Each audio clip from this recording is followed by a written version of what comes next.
döngü sənin dirəndiyin nəyinsə davam etməsi. Eyni dərs təkrar gəlir ki, sən onu başa düşəsən və çıxasan oradan, o quyudan çıxasan. Və sən onu başa düşmədiyin təqdirdə nə olur?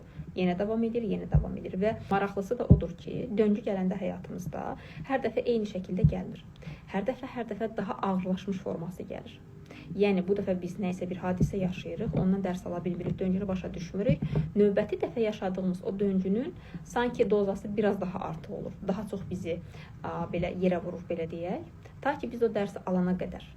O dərsi alıb, orada təslim olub, həqiqətən nədirsə başa düşüb, o dərsi götürüb, o döngünü buraxana qədər. Çünki döngü elə bir şeydir ki, sən ondan sənin üçün faydalı olan hissəni götürəsən deyə gəlir.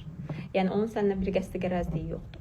Həyatında nə təkrar edirsə, mütləq şəkildə oradan götürəcəyin bir şey var. Onu götürə bilmirsən deyə və yaxud da götürməkdə dirənirsən deyə, döngü də sənə dirənməyə başlayır. Eyni bədənimizdə insülin dirəncinin yarandığı kimi. Məsələn, insülin dirənci yaranan insanlar necə olurlar? Dirənc nə deməkdir? Nəysə dirənir bədəndə. Bu ən çox olur valideynlərimizi qəbul etməyəndə. Məsələn, deyəlim ki, biz durmadan məsuliyyətsiz insanlara rast gəliriksə, döngü burada bizdə nə deyə bilər? Məsələn, nə deyə bilər?